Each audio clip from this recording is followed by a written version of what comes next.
What's up, collective? I'm back for another quick message because I'm gonna do my hair after this. This message is for you, collective. It is very crucial that at this time you guys are moving in silence. Okay? If this message is going to resonate with you guys, you already know, like, share, subscribe. If you'd like to donate, all the info will be on the top left-hand corner of this video, or you can check it in the description box of my YouTube channel. I also have Amazon wish lists, okay? All right, so I'm being guided to tell you guys that you need to move in silence at this time. And by this, Father wants you guys to say nothing to nobody about anything. Like, and I'm not trying to be funny, but like, if you guys cough or fart, like, don't even, oh, I just farted, oh, I just coughed. Like, it's that serious. It is that serious. Okay, collective, I know that was kind of a weird analogy to use, but, you know, it's that serious, okay? You need to understand that God is fighting for you. Your angels, the entire kingdom of heaven is fighting for you, okay? And he's reminding me of Exodus 14:14, where it says that Yashua will fight for you. You only need be still, okay? So just, you know, keep quiet, okay? When Father told the Israelites to march silently around Jericho, you know, going with no war cry until the designated time, what happened to the walls of Jericho, collective? Look, ooh, oh my gosh, I got chills. I got goosebumps because I can feel God's presence. But like, right? Like, they literally marched for days. I think it was like 3 days or 7 days. If I'm not sure. Don't quote me on that. But they did that around it until the walls cried. And they didn't. Oh, do you know how people protest in the streets and they're screaming and hooting and hollering? No, they didn't do none of that. Father just said, just silently walk and just walk around. Just shh. See, silence is a major killer, especially against abusers, narcissists, and people like this that you're dealing with. Okay, this really makes their demons want to come out. You know what I'm saying? And then they'll end up doing something dumb that'll get themselves caught up. That's the whole point, right? Okay. All right. Not for them to get you to lash out, to get you caught up. We don't want that, because that's what they want. Okay. So in the word, also in Proverbs 21:23, God says that whoever guards their mouth and tongue keeps themselves from trouble. Okay. And I know that a lot of us, and me, I'm guilty of it. Okay, of just, you know, lashing my and just saying what I feel, you know, at the moment, because I'm heated, because I'm angry, because I'm hurt, because these people won't leave me alone. But am I saying it to them directly? No, that doesn't matter though. Okay, because God sees you. Okay, forget about the world. It's God that you need to be worrying about, because at the end of the day, my loves, when you leave this world, it's Him that you're gonna face. Not all the people that were abusing you and traumatizing you, stalking you, and trying to ruin your life. They're not the ones that you're going to face in judgment. It's God.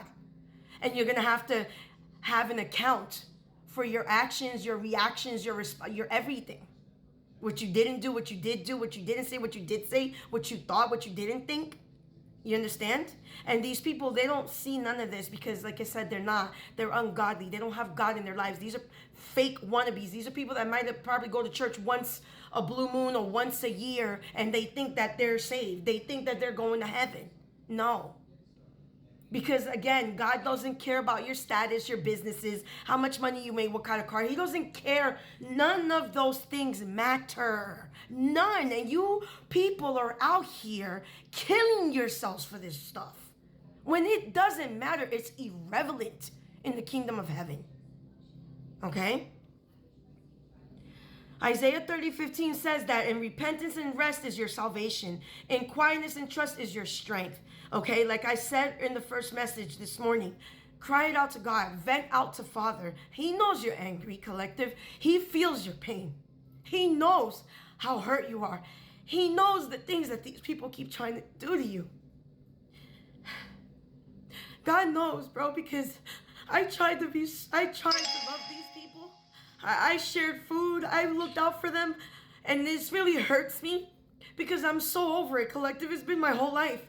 I'm over people treating me like this and judging me right off the bat without even knowing me. I'm a warrior. I'm a fighter. I would have gave my life for any of these clowns if it came to be. Do you understand? But now, I really can care less what happens to them. You know, even after I cut them off, I'm assuming they were on vacation because they were gone, you know, for like 4 or 5 days they were gone, and they had a huge delivery that looked expensive. You know, it was tiles or something, I don't know. And the truck guy was gonna leave their stuff at the door, and I told him, don't do that. You know, like, they're not home. They haven't been home. I'm assuming they're on vacation, but I don't think you should do that because it's going to rain in a little while, and there's nowhere here that you can, you know, I told them I'm not going to let you go in the backyard, you know, and they don't have covering in the front. I mean, not enough to cover whatever was on that truck. So what did I do? Because this is just who I am. I text her. I say, hey, you know, I'm assuming y'all are on vacation or something, but there's a big truck here with a big delivery, and I told them you guys weren't home, not to leave the stuff on your property. And she said, oh, okay, thank you, whatever. And that she would contact them or whatever. And that was it. But yet, they still decide to do all this filth and this nastiness to me. You know? The one across the street. You know how many times she has a big, massive dog, and this dog has already have gotten in trouble because this dog already bit one of the neighbors, already a couple of neighbors. It's a mean dog like her. It's mean. This dog is so big that it's able to jump over the wooden fence. I had neighbors that moved out, okay? They had moved out, and 3 times, collective, 3 times, because her butt was wasted, passed out, drunk in her house. Her dog, if I didn't go across the street and yell at that dog and to make that dog get down, that dog would have went over the fence and killed the neighbor's little puppies. Okay? The dog was literally on the edge of the fence getting ready to jump over. He literally climbed on the edge of the fence. And I'm not going to say the dog's name on thing. And I yelled at the dog, I said, hey, get down. Get down now. And I was banging and ringing her bell like crazy. Until she woke up and she reeked of alcohol. You can tell she was wasting. I said, bro, I was like, your dog literally was about to jump over the fence into so-and-so's yard and kill so-and-so. Because they would keep their puppies outside in the yard, you know. 3 times this happened, collective.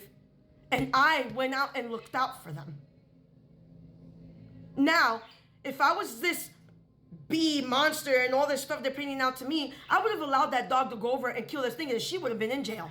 And that dog would have been put down.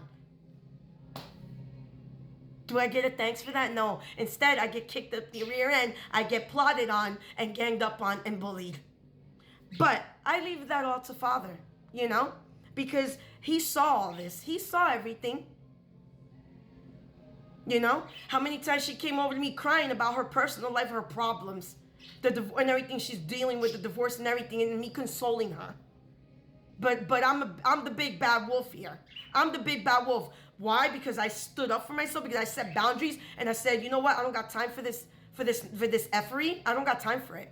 I'm not the one. I hate trauma. I have enough of that growing up to last me a lifetime. I don't want it anymore. I'm gonna be 49 in May. I don't want this anymore. I'm tired. I want to live my life in peace for once.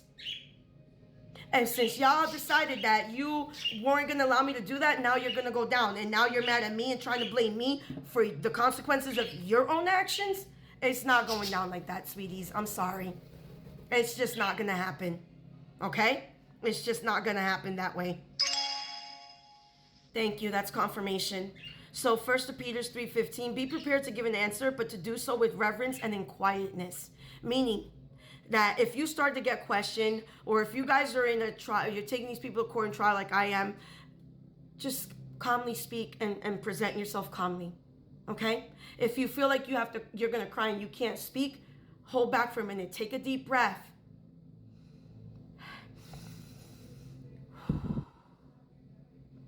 I can't even meditate in my house anymore because they start purposely making noise campaigns. Yeah, and it's really sad. It's so sad that these people behave like this, bro.